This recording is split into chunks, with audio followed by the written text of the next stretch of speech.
Hey everybody, so part 2 of applying for temporary residency.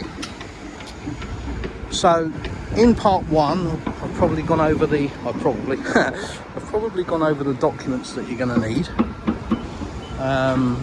and if you're coming from the UK, specifically the police check, which a lot of people seem to think is a DBS check. It isn't, but I've gone over that in part 1. So part 2, it's kind of promoting the AVAX hotel. Now the reason for this is we completely stumbled on this hotel by accident because it's opposite Krasnaya Ploshad. Yeah, I'm trying. Anyway, it's opposite a very large shopping centre in Krasnodar. So if you're looking to apply for temporary residency in Krasnodar, this will be of interest to you. So I digress. So there's the hotel, and it's 200 metres away from the migration or immigration centre, which is where you need to go to do your medical and take all your documents, do your fingerprints. Now, just because I'm a little bit funny about filming institutions, government buildings, etc., etc., under the current situation, I'm just going to tell you roughly where it is. So, here's the shopping centre, which is lovely. We're going to explore that in a bit. When I say we, I mean me, my wife and our daughter.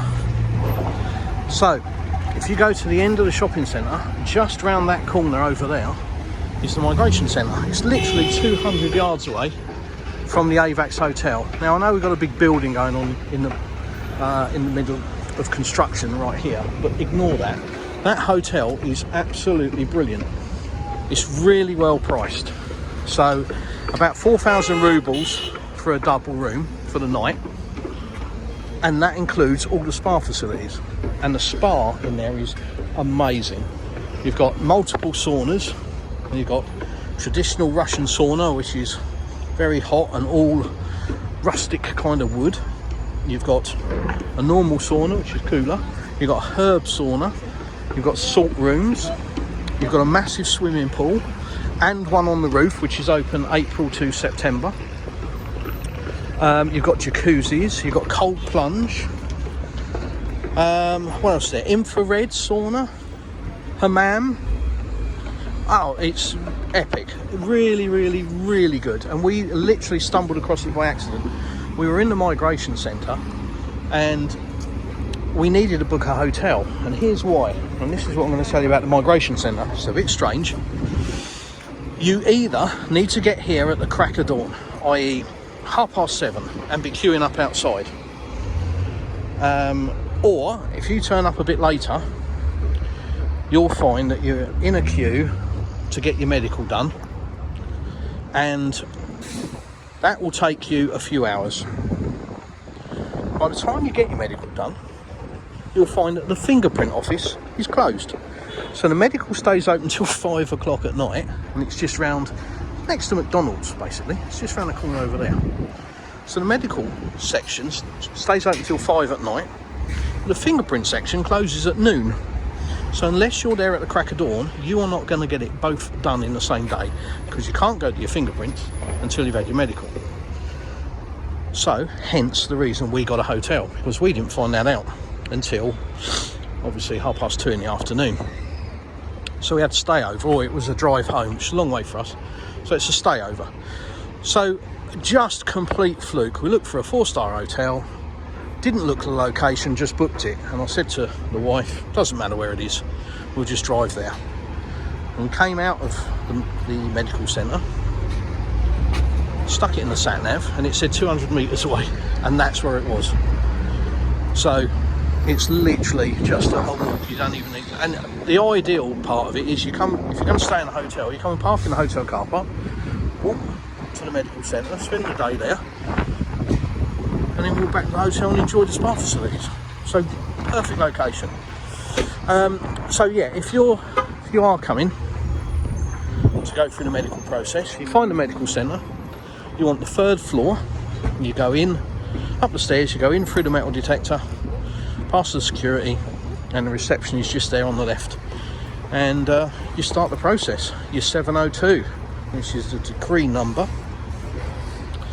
And you'll have a medical, you'll have a blood test, you'll have a chest x-ray, you'll have a urine sample. Don't worry, you get to go to the toilet all by yourself, you haven't got to stand in line. And you'll do all of those checks, and then you'll wait about a week for your certificates. There are also other things involved, like eyesight, psychological evaluation, that kind of thing. But again, if you're English, probably nothing too much to worry about for you. I suppose they probably think if you're English and you're coming to move to Russia, there's not a lot wrong with you mentally. You've already worked out that that's the right thing to do. So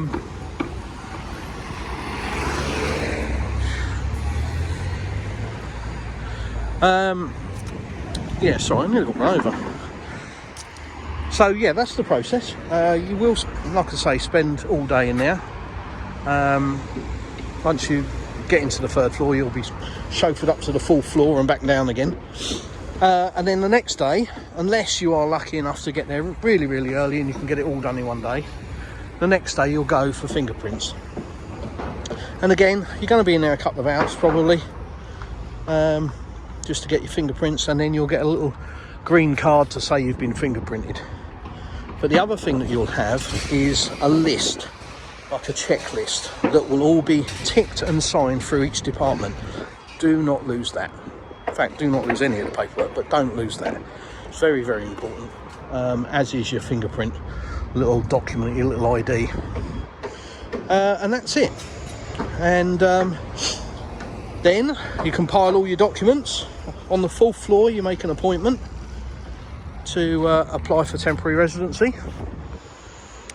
And that'll be the next stage. That'll be part 3. So part 2 really is telling you, if you're in Krasnodar region, this is where you come. Look for this shopping centre, and the FMS, the immigration centre, the medical centre, is next door. So you do your medical, you do your applications, and everything all in the same place.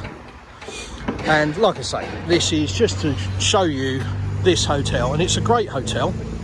Like I say, 4,000 rubles for a night for a double room, including all spa facilities. Checkout is midday, and check-in is 3 o'clock in the afternoon. So perfect hotel to just sort of relax and unwind after spending a day over in a medical centre. And also 2 restaurants, one up on the 7th floor and one at the bottom, and they're both really nice, really, really nice. So thoroughly recommend that. For location and price, you can't beat it. So there we go. Chris on the ground. There we go. So that's part 2. Apologies for a bit of banging and a bit of wind noise. We've rolled in without the mics and the usual equipment today. But there we go, part 2. Part 3 will be the application process. And for me, that will be the end of January. So yeah, thanks for watching. Hope that gives you a brief insight into what you've got to do. Of course, there are other options. You don't have to do this yourself. You can go through various lawyers and various schemes, but I'm just showing you the alternative. If you want to do it yourself, this is how you do it. I would recommend a translator if you don't speak Russian. Otherwise, you're going to be struggling with Google Translate on your phone. And yeah, sorry, I got distracted. And yeah, that's about it. You will obviously have to be there for the medical. So even if you do go through one of these lawyers and these various outlets that will provide this service to you, you are still going to need to go for the medical yourself. The blood test, the chest x-ray and everything, you've got to obviously be there in person. You've obviously got to be there for your fingerprints. So there's a lot of stuff that you're going to have to do on your own anyway. maybe they'll take you to the centre, but to be honest, it's there. So there we go. That's what you've got to do. There is a checking service inside the FMS as well, and there is a consultation service. So for 850 rubles, you can sit down and have a consultation, and they will tell you everything that you need, every document that you need, and to check, you know, what you've got before you actually make an appointment to apply for temporary residency. So that's that. So that's part 2. Oh, by the way, that's the new car. Yeah, say new, looks very second hand now. But that's part 2. Thanks for watching. Please like, share and subscribe, and look out for part 3. And as I said, there are various schemes now. I understand that there's a coming to Russia, I think it is, scheme where they take care of the process for you and make it really easy. I'm not trying to say good, bad or indifferent. All I'm doing is saying, if you're doing it yourself, this is how you do it. So thanks for watching. Look out for part 3, and hopefully it'll be a successful part 3. Till then, I'll see you in the next one.